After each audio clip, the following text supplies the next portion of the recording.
Dans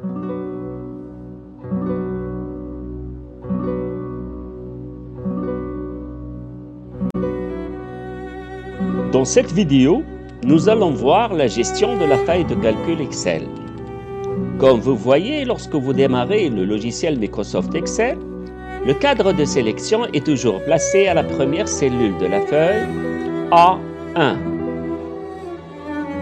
Votre écran vous offre un tableau d'une vingtaine de lignes et d'une douzaine de colonnes, tel que vous le voyez.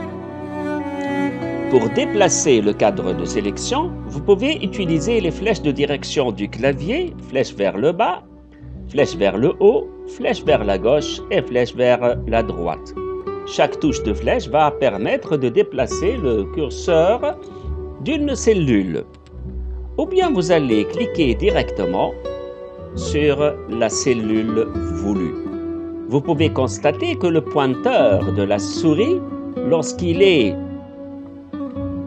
dans les cellules, il prend la forme d'une croix de sparadrap. S'il passe dans les menus, il reprend sa forme initiale qui est le pointeur de flèche. À l'intérieur de la feuille, c'est cette fameuse croix qu'on appelle sparadrap. Voyons combien de lignes j'ai dans ma feuille de calcul. Je vais vers la barre de défilement, je vais appuyer ici et maintenir la touche de souris enfoncée pour voir combien de lignes il y en a. Je suis à la ligne 100, 100 et quelques, je pense que c'est 200, 300 lignes, qu'est-ce que vous pensez? Nous en sommes déjà à 300 lignes et c'est toujours pas fini. C'est nombreux, non? Mais croyez-vous ça? En fait, c'est pas aussi nombreux. Parce que dans une base de données, on peut avoir des millions et des millions d'enregistrements. Voyons alors comment nous allons voir la dernière ligne de ma feuille. Tout simplement, je vais utiliser les touches de raccourci du clavier. Pour cela, je vais appuyer sur la touche CTRL, puis flèche vers le bas. Et ainsi, tout d'un coup, j'arrive à la dernière ligne qui contient combien là? C'est justement... c'est 1 million, non? 1 48 576 lignes. Voilà, donc c'est énorme. Mais faites attention. Si j'ai à enregistrer, par exemple, tous les abonnés de Tunisie Télécom, qui dépassent le 1 million, 2 ou 3 millions, ou voire même toute la population de 10 ou 15 millions. À ce moment-là, la feuille de calcul Excel n'est guère suffisante. Pour cela, je dois utiliser par exemple un autre gestionnaire de base de données, dont le plus simple est Microsoft Access. De la même façon, si je veux revenir tout à fait au début de la feuille, à la ligne 1, je maintiens enfoncé la touche CTRL du clavier et j'appuie sur la touche flèche vers le haut et voilà, directement je suis à la première ligne. De la même façon, je vais défiler vers la droite en appuyant sur ce bouton de défilement. Regardez, j'ai les colonnes de A jusqu'à Z, ça fait 26 colonnes. Mais après le Z, j'ai la colonne AA, AB, AC1. C'est intelligent comme méthode de numérotation alphanumérique ou alphabétique. Alors, voyons jusqu'à, je pense, A, Z. Voilà AZ. Ah, maintenant c'est B, BA jusqu'à BZ. Eh bien, pour voir à quelle ligne nous y sommes, j'appuie sur la touche CTRL du clavier et flèche vers la droite et j'arrive à la colonne XFD. Vous allez faire le calcul, combien de 26 colonnes nous en avons pour trouver le nombre maximal de colonnes dans cette feuille de calcul. Je peux vous dire que le nombre de colonnes de cette feuille de calcul est très suffisant pour n'importe quelle gestion de base de données. Mais les lignes, j'aurai plus besoin d'1 million de lignes, d'1 million d'enregistrements. Revenons donc à notre petit tableau du coin supérieur gauche de la feuille en appuyant sur CTRL flèche vers la gauche et je suis à la fameuse première cellule A1. Après avoir vu le défilement et le déplacement du curseur, nous allons voir comment sélectionner les cellules et les groupes de cellules. Vous savez très bien que pour faire n'importe quelle mise en forme, vous devez tout d'abord sélectionner la cellule ou groupe de cellules.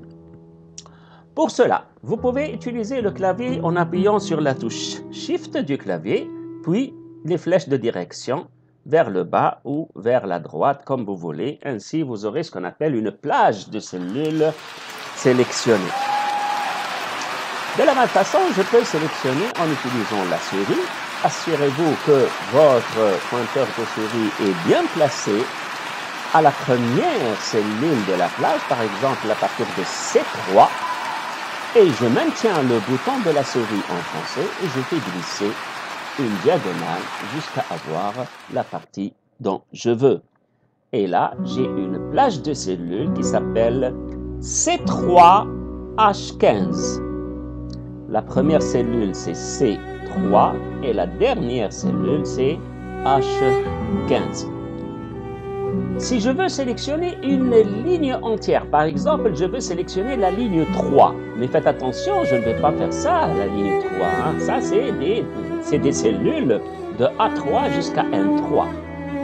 Mais si je veux que la ligne 3 tout entière jusqu'à la dernière colonne soit sélectionnée, je dois sortir ici sur la marge et je clique sur le 3. Faites attention à la forme du curseur. Maintenant, il est une forme d'une flèche noire pleine.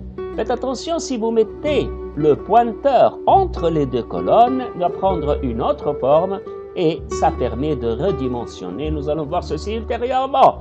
Pour le moment, voilà, je clique. Juste un clic sur le 3 et toute la ligne 3 est sélectionnée jusqu'à la fin des colonnes. De la même façon, voilà la ligne 7. Voici la colonne D. Toute la colonne D jusqu'à la ligne 1 million et quelques sera sélectionnée. D'accord?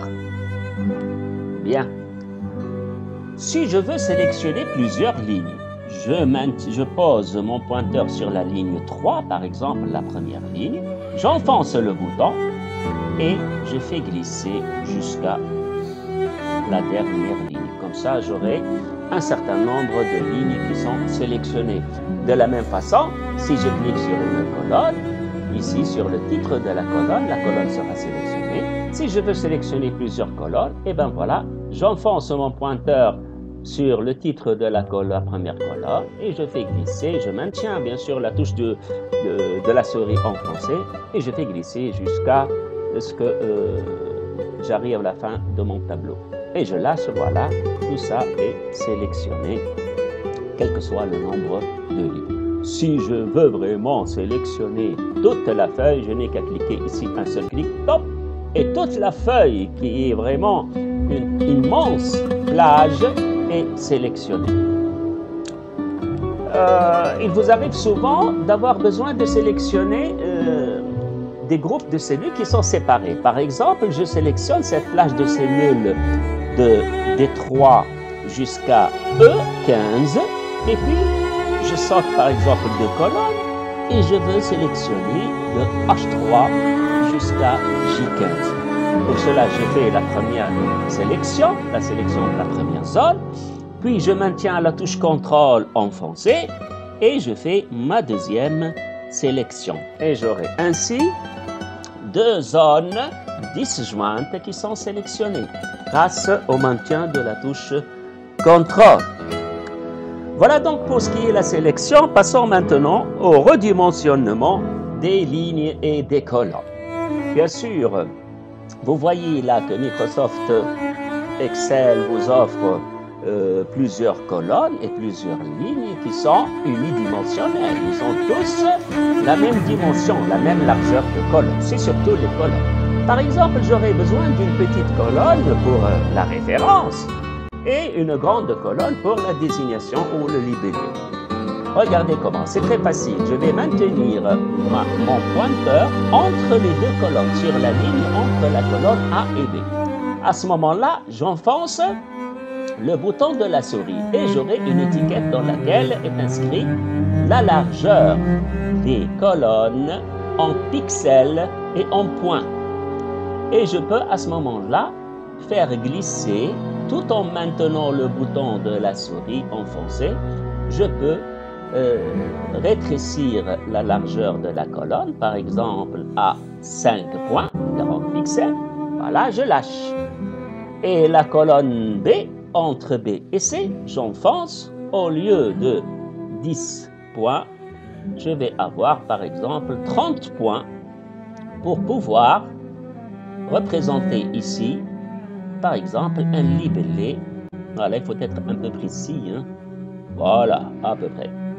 Voilà, donc la colonne B est assez large. La colonne C pour une quantité, par exemple, la colonne D pour un prix, la colonne E pour... Bon, maintenant, j'aimerais bien avoir un ensemble de colonnes ayant la même nouvelle dimension. Par exemple, une fiche de pointage, une fiche de présence, là où je vais inscrire juste des petits caractères.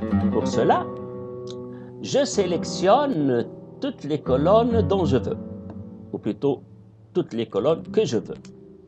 Et je prends l'une de ces colonnes que je redimensionne, par exemple celle-ci, voilà, à 4 points. Et je lâche. J'aurai toutes les colonnes que j'avais sélectionnées avec la même largeur.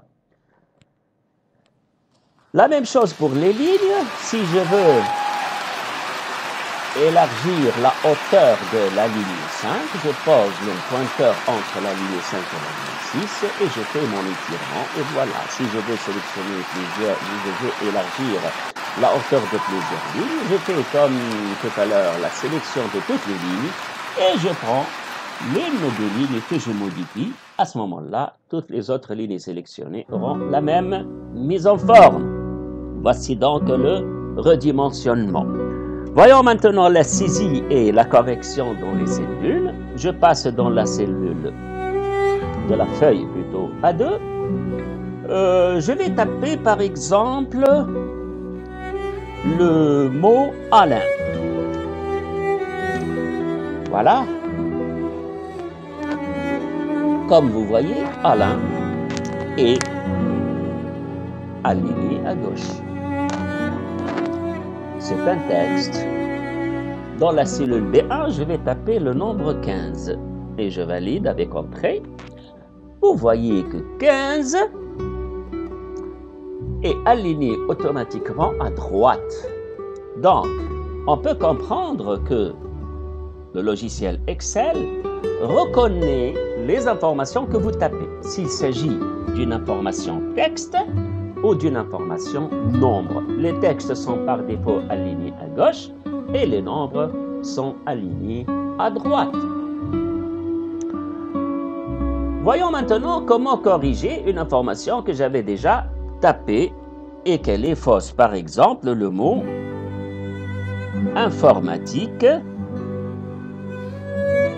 Mais j'ai fait une faute et j'ai oublié quelques caractères. Et je suis déjà sorti avec la touche Entrée, je me suis déplacé à une autre cellule. Comment corriger ceci? Si je mets le curseur ici et je tape pour corriger, tout le mot sera effacé. Donc, pour pouvoir corriger et modifier le contenu d'une cellule, il faut faire dedans un double clic. Lorsque vous cliquez dedans, vous aurez donc votre curseur. À ce moment-là, vous pouvez corriger. Au lieu du O, je vais mettre le A. Donc, j'insère le A ici et je supprime le O. Dit qu'il y a le colon qui manque. Donc, je mets mon pointeur ou mon curseur entre le I et le E et je tape la lettre Q et je valide avec Entrée. Voilà, le mot informatique est corrigé. Merci pour votre attention et à la prochaine leçon.